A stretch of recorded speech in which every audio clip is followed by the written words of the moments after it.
हाय दोस्तों, आज का जो वीडियो होगा हमारा वो इस बात पर होगा कि जो हम वोट देते हैं, जो हमारा वोटिंग राइट है, वो हम किसी पार्टी को क्यों देते हैं। सपोज़ जैसे देश में जो दो बड़ी पार्टियां हैं, सबसे बड़ी वो कांग्रेस और बीजेपी हैं। और आप जानते हो कि कांग्रेस तो सैकड़ों साल से है और बीजेपी जो एक जन आंदोलन हुआ 1978 में, उसके बाद से अस्तित्व में आई, है ना। अटल जी और आडवाणी जी के नेतृत्व में इस पार्टी में सबसे ज़्यादा उभार आया और अटल जी 3 बार प्रधानमंत्री रहे, आडवाणी जी भी बड़े पद पर रहे। फिर आडवाणी जी के नेतृत्व में 2009 में इलेक्शन भी लड़ा गया था, फिर 2014 में मोदी जी के नेतृत्व में लड़ा गया, 2019 में भी मोदी जी के ही नेतृत्व में लड़ा गया और 2024 में भी उन्हीं के नेतृत्व में लड़ा गया। तो कुछ लोगों का ऐसा कहना है कि आप बीजेपी को वोट क्यों देते हो, कांग्रेस को वोट क्यों देते हो। तो देखो, थोड़ा हंसी भी आती है सुन करके कि जैसे कोई पूछे कि आप ओड़ा पर क्यों खाते हो, कोई पूछे कि आप समोसा क्यों खाते हो। ये तो सबकी अपनी अपनी विश है, सबकी अपनी अपनी चॉइस है। किसी को ओड़ा पाव अच्छा लगता है, किसी को समोसा अच्छा लगता है ना।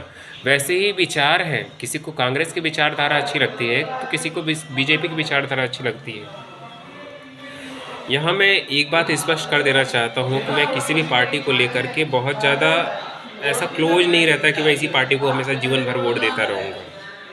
अगर वो पार्टी देश के लिए अच्छा नहीं कर रही है, वो करप्शन कर रही है, वो रोज़गार नहीं दे रही है, भूखमरी हो रही है, उसकी वजह से अर्थव्यवस्था पटरी पे नहीं है, समाज में एक अच्छा माहौल नहीं है, अलग अलग धर्मों में, अलग अलग जातियों में, अलग अलग समुदायों में, हायर लेवल पे, लोअर लेवल, मिडिल क्लास की जो भी चीज़ें अगर इशूज़ हैं, महंगाई वगैरह ये सारी चीज़ें हैं, तो ऐसी सरकार को मैं सपोर्ट नहीं करूँगा और ऐसे किसी भी पार्टी ने जो सरकार बनाई हो उस पार्टी को मैं सपोर्ट नहीं करूँगा। मुझे लगता है कि हमें से जितने भी शिक्षित मध्यम वर्ग के लोग हैं वो सपोर्ट नहीं करते हैं, जो एजुकेटेड लोग हैं वो सपोर्ट नहीं करते, क्योंकि वो एजुकेटेड लोग चाहते हैं कि देश का विकास हो, हमारा विकास हो, हम सबका विकास हो, हम सब आगे जाएं, हम सब पढ़ें, हम सब बढ़ें, हम सब कमाएं खाएं, अपनी रोजी रोटी आगे लेकर के चलें।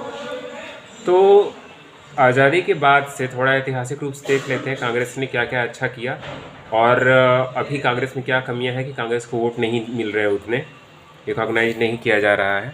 आज़ादी के बाद से जो नेहरू जी ने और पटेल जी ने अपना सरकार बनाया, तो उस टाइम पे जैसे नहरों का निर्माण है, तो इंदिरा गांधी नहर हो, चाहे हीरा कुंड बांध हो, चाहे और भी कई सारे बांध हो, नेहरू जी ने ये समझ करके सोच करके बनाया कि इससे देश के अलग अलग जो हमारे खेत हैं, ये सब हैं, उन सबको पानी पहुंचाने में, वो सब करने में मदद मिलेगी हमें, ठीक है। चाहे भाखड़ा नंगल हो, चाहे और भी हो। फिर आईआईटी है, आईआईएम है, ये सब की स्थापना करी। हालांकि इसरो वगैरह तो madam prime minister Indira Gandhi के टाइम पे आया, बट भाभा का, टीआईएफआर का, Tata institute of fundamental research का, ये सब की स्थापना वगैरह उसी टाइम पे हो गई थी। तो जो न्यूक्लियर एनर्जी है, ये सब का हो गया था। स्पेस के बारे में भी बात चल रही थी नेहरू जी के समय ही।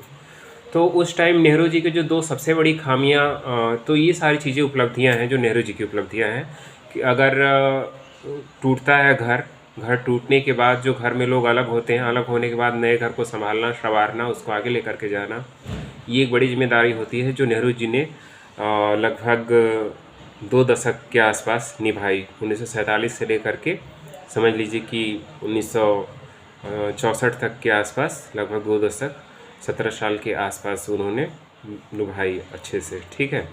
और उनको यही सोच करके एक बड़ा कारण था कि उनको प्रधानमंत्री भी बनाया गया। और गांधी जी का भी ये था कि पटेल जी थोड़ा सा एज से ज़्यादा थे, एज में ज़्यादा थे, इस वजह से था कि मतलब हेल्थ सही रहेगी नहीं रहेगी, एक ऐसे पर्सन को बनाया जाए प्रधानमंत्री जो पर्सन जो है लंबे समय तक चले। तो आप जानते होंगे, अगर पढ़ेंगे इकोनॉमी तो आप जानेंगे पीसी मोहालडोबिस मॉडल, हैरड डोमल मॉडल, तो ये अलग अलग जो है मॉडल है इकोनॉमी के, जो उस समय इम्प्लीमेंट किए गए, पंचवर्षीय योजनाएं लागू की गई, जिससे कि हमें जो है गांव, गरीब किसान, इन लोगों को मदद करने में हेल्प मिले, किसानों को सारी चीज़ें मिले, ठीक है। फिर उसके बाद मैडम प्राइम मिनिस्टर का जब दौर आया, हमारी इंदिरा गांधी जी का, शास्त्री जी के टाइम का भी हुआ, तो नेहरू जी का तो ये अच्छा काम हुआ। जो एक दो कमियां रही, जो सबसे एक बड़ी कमी रही कि चाइना के साथ जो युद्ध हुआ, इस चीज़ को वो भाप नहीं पाए। हिंदू चीनी भाई भाई, हिंदू चीनी भाई भाई, इसी में चीन ने भारत के साथ युद्ध किया और भारत को एक तरफा हार झेलना पड़ा। भारत बहुत अच्छे से मुकाबला नहीं कर पाया 1962 में। ये एक बड़ा कारण था कि नेहरू जी का जो है डेथ हुआ, और नेहरू जी का डेथ होने का जो सबसे बड़ा रीज़न है कि ऐसा माना जाता है कि भीतर-भीतर कहीं न कहीं उनको ये सदमा खाया जा रहा था कि जिस पे हमने इतना भरोसा किया उसने हमारे साथ इतना धोखा किया। होता है ना लाइफ में कभी न कभी किसी के साथ ऐसा हो जाता है। और फिर उसके बाद मैडम शास्त्री जी के टाइम पे हुआ कि शास्त्री जी के टाइम भी पाकिस्तान से युद्ध हुआ 1965 में। उस टाइम पे शास्त्री जी गए थे, वहाँ पे एक समझौता हुआ विदेश में। विदेश में समझौता के दौरान शास्त्री जी की मौत हो गई, तो ऐसा माना जाता है कि कुछ जासूसों ने उनको जो है मारा था। तो वो भी कांग्रेस की सरकार में ही थे। फिर इंदिरा गांधी की सरकार आती, तो इंदिरा गांधी की सरकार ने 1970 के आसपास जो है बैंकों का एकीकरण किया, सारे बैंकों का राष्ट्रीयकरण कर दिया। राष्ट्रीयकरण करने का मतलब होता है दोस्तों कि किन बैंकों को जो है गवर्नमेंट बैंक के रूप में बदल देना, और सबको लोन देने के लिए, सब करने के लिए करना।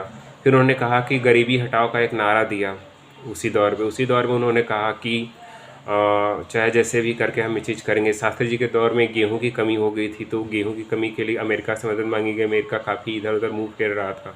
शास्त्री जी ने अपने घर तक बात करी कि हमारे घर में देखो, पहले एक टाइम लोग बिना खाए रह सकते हैं क्या, तब जा कर के उन्होंने कहा कि हमारे देश के लोग अगर एक टाइम हफ्ते में खाना ना खाएं तो हमें किसी देश के सामने हाथ नहीं फैलाना पड़ेगा। तो देश के लोगों ने भी वो जज्बा दिखाया।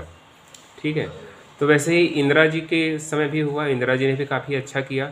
बस उनका, इंदिरा जी का एक चीज़ गड़बड़ माना जाता है कि इंदिरा जी ने जो इमरजेंसी लागू कर दिया, इमरजेंसी जो लागू किया वो काला दौर माना जाता है। और 42nd है ना, 42वां संविधान संशोधन कॉन्स्टिट्यूशनल अमेंडमेंट के दौरान उन्होंने बहुत सारे ऐसे अमेंडमेंट करे जिसमें प्रधानमंत्री की पावर, संसद की पावर जो है जुडिशरी की पावर से, सुप्रीम कोर्ट की पावर से ज़्यादा हो जाती है। और राष्ट्रपति वगैरह को भी बहुत ज़्यादा हस्तक्षेप नहीं करना है, ज़रूरत पड़ने पे वो आपातकाल